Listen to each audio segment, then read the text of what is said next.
Hey guys, Trace here. Today in the garden I'm going to be harvesting some squash and zucchinis, and we've already harvested a little bit of everything this year, and I haven't showed much of it because I just, hasn't been any quantity of anything really that exciting. The squash today though, I've gone probably close to 5 days without harvesting, and if you know anything about the squash, you know you gotta pick them daily once they start producing, otherwise you get some logs, which especially the zucchini, we're okay with the logs because we make a lot of zucchini bread, and if you take your zucchini, you measure out how much you need for a recipe. Well, first we shred everything, then we measure it out for our recipe and we vacuum seal it, and you can pull it straight out of the freezer and dump it into your recipe and have, zucchini bread year round, which we really enjoy. And then tomatoes, I kind of realized I hadn't been recording any harvesting videos.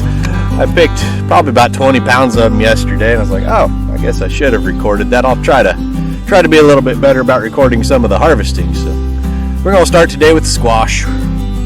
Hope y'all enjoy. Before we get started, quick note on the squash: you will save a little bit of abuse on your plant and a whole lot of abuse on the fruit if you, rather than just twisting them and breaking them off, if you go ahead and just cut the stems. And over here, I just noticed off the camera, there's a evil infestation of squash bugs. If you see that kind of thing, you can just snap that whole fruit off.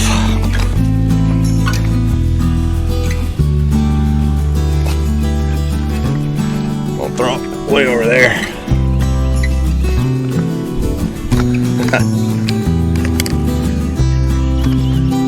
So that cost me a yellow squash, but it killed 20 or 30 squash bugs, so it's worth it. Let's go ahead and start harvesting.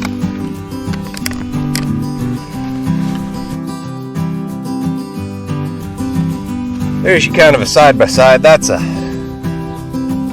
quite a bit bigger than you generally want for eating fresh, and then that's about the size we like to pick our zucchini, and our yellow squash we probably like to pick them a little bit smaller than that even.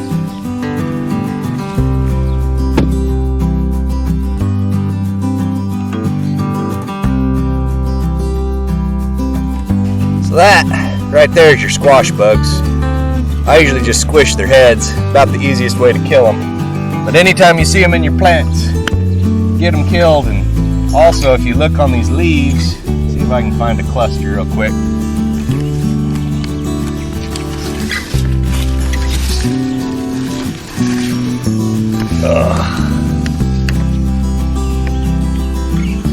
I don't know if you can see that or not, but there's a cluster of squash bug eggs. If you just pluck those off, you can take the leaf and everything when you pluck them and just squish them. And if you can't, if you're having a hard time, just put them on something hard. You can use a rock or a stick or whatever and just make sure you break those eggs. Or throw them in the compost pile a good enough distance from your garden, you're not going to worry about them sneaking back in when they hatch.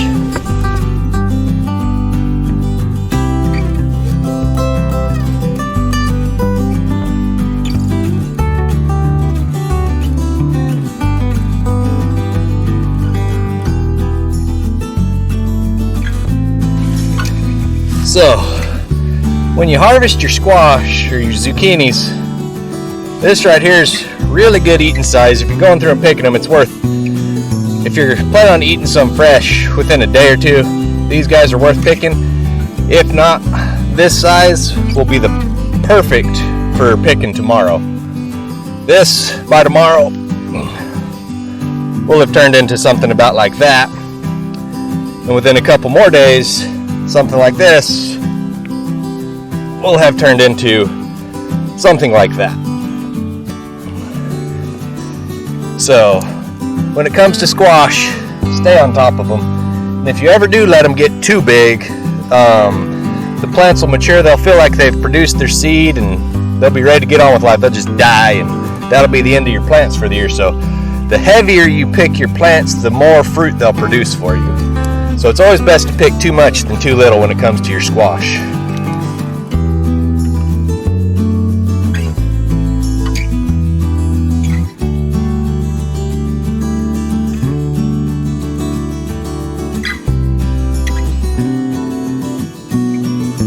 Now when it comes to your yellow squash, it's kind of the same thing, other than the big yellow squash they're not as useful as the big zucchinis. So we usually just wind up feeding them to the chickens and the pigs when we got them.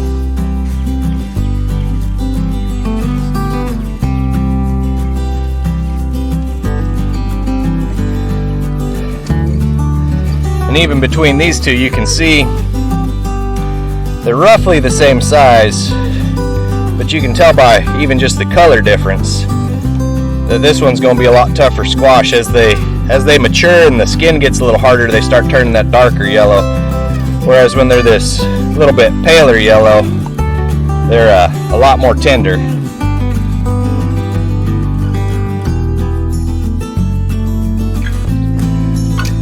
Now, if you look down in these plants, you can see like that squash and that one right there. Those will both be ready to pick in the morning. Also today I'm going to go ahead and pick some of these acorn squash. You can see, especially like that one, plants died back, and the acorn squash, they're technically what they call a winter squash, which means they're good if you don't want to pick them. You can pick them tender, young, and eat them, but if you let them grow old and get nice and hard, they store really well. So like that, you can tell the skin's darkened up a little bit. That stem is just hard and dry and stiff. That guy will probably store for at least 2 or 3 months, and we can eat on them later, which we will try to get another crop of these that will be harvesting hopefully near October. That way we can munch on some of these through the winter too. But here in our zone, coming up, I don't know, July, August, it's almost impossible to keep anything alive or growing. You can pour as much water to it as you want and it'll barely cling to life. It just gets way too hot, and the water we've got's a municipal water, and it's so full of the chemicals they treat it with. It's just plants don't grow well in it. But we're gonna go ahead and pick most of these.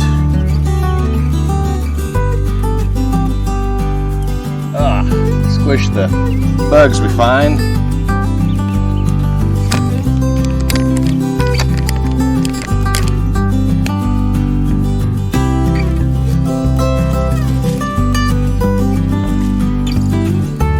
You see that? Those broke right at the stem, which these probably won't store quite as well because they did that. I'm gonna go grab some snips, harvest the rest of them. Use some snips, that way we can keep our stem intact, which lends to them storing a little bit longer from what I've read.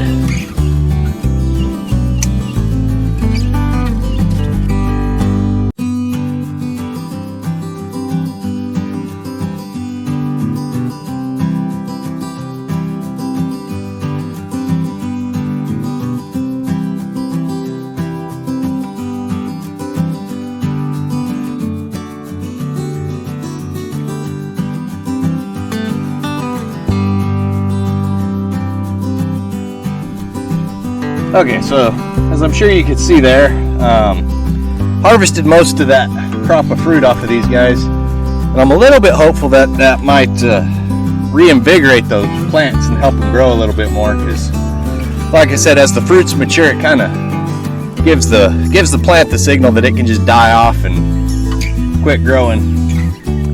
So hopefully having removed all of this, that'll get a little bit of renewed growth in those vines. I'll give them about, I don't know, 1 to 2 weeks before I come in and plant them with something else if they don't start growing a little bit more. And even then, this time of year, the stuff I plant now, I'll be keeping it alive, but it probably won't take off growing until later in the season when things cool down a little bit. Oh no, you can see we had a pretty big storm come through last night, which, even though there wasn't too much poking through that ring, it snapped it off. I'm actually going to stand that back up and rob a clip from lower on it. Then we will come up here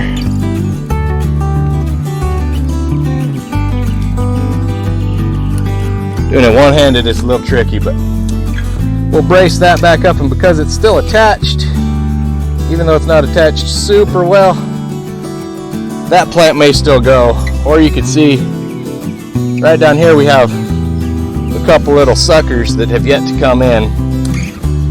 So if that makes it, we'll leave it. If not, I will let these suckers mature into the new top for that plant.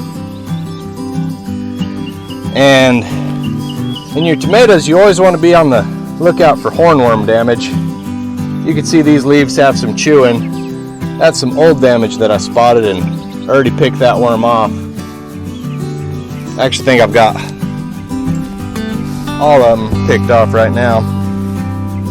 If you don't want to go through the trouble of going through real regular and looking for hornworms, which they're pretty easy to spot, you just start looking for the signs like these leaves here, and it's always towards the tops of the plants.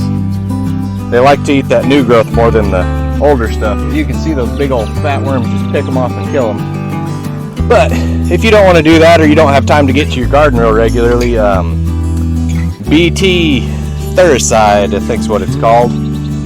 It kills caterpillars, and it does a great job of it. It's organic. I think it's supposed to be some sort of bacteria, but you spray your plants down with that, and within a couple hours you come out and you can see the worms just squirming and flopping, and it kills them off. It works really well, other than it washes off in the rain, so you'd have to apply it a little more thorough, or a little more regularly for if you wanted it to last.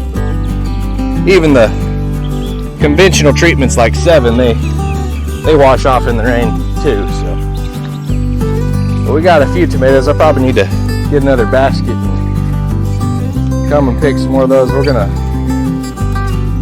do a quick walk through, see if I can find a hornworm to show you guys.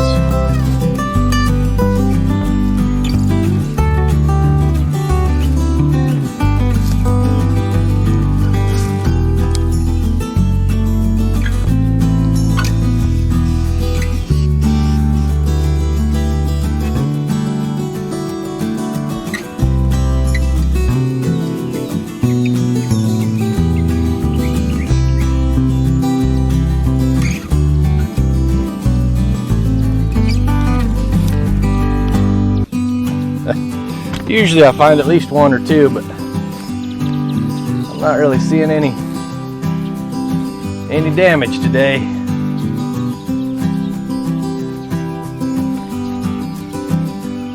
That storm might have knocked most of them clear from the plants. Let's go check these guys on the other side.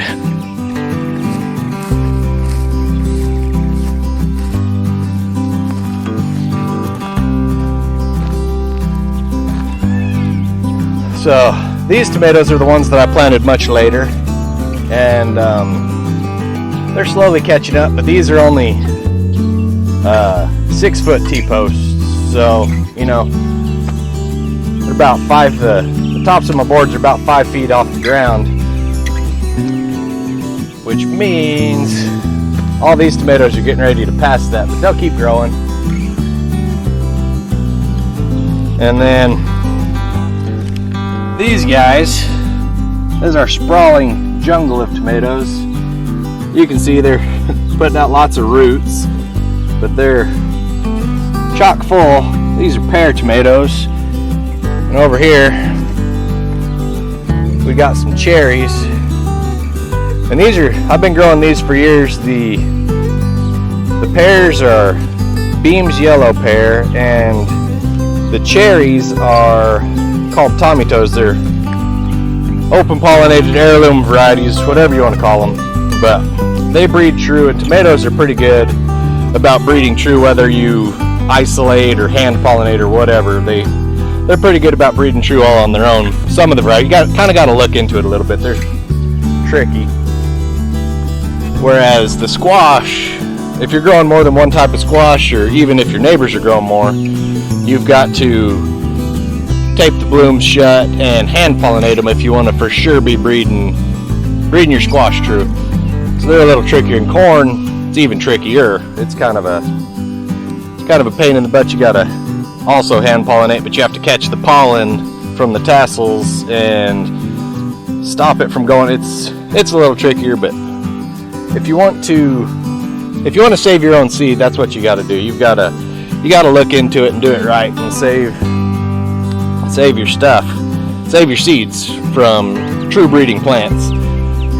And otherwise they cross, which one year I had a zucchini and a straight neck yellow squash cross, and had a vine of those grow out of my compost pile.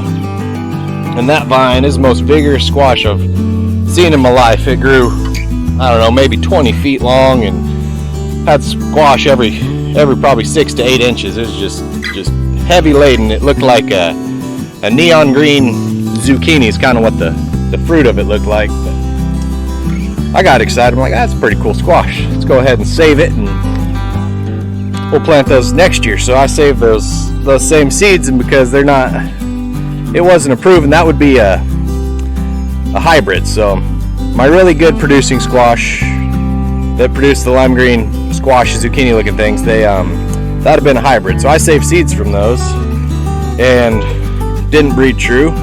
I planted a patch of those the next year, and I had 5 separate plants. Some of them grew little golf ball looking squash, which were terrible. The others grew some just kind of stick. Look, none of them produced a good squash, not a single plant from that, which is why it's a little bit important to know your genetics. Sometimes the volunteers are fun to just let them grow and see what happens, but really, if you want to produce produce regularly and kind of have an idea of what kind of crop you're going to get off a specified plant, you really need to know what it is, and you need it to have bred true to give you that idea. Otherwise, it could be way better than you think, or you could get nothing at all. So it's always worth thinking about your breeding on your plants if you're saving your own seeds. Get back in here and looking for the hornworms. I got distracted.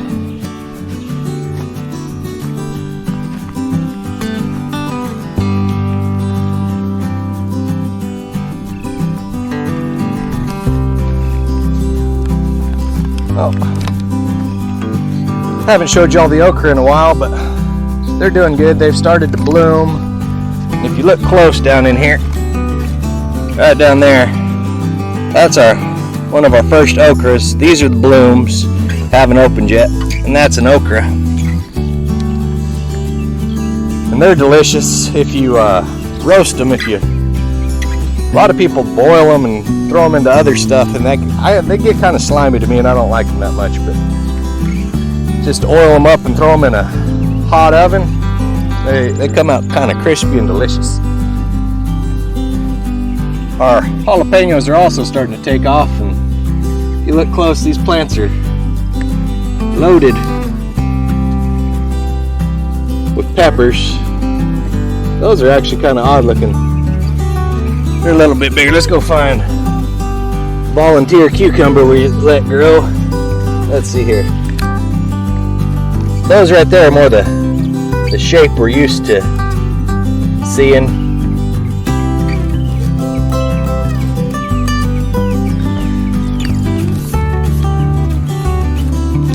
So, based on that, looks like we'll have enough to pickle a batch or two of jalapenos and maybe make a couple dozen jalapeno poppers too.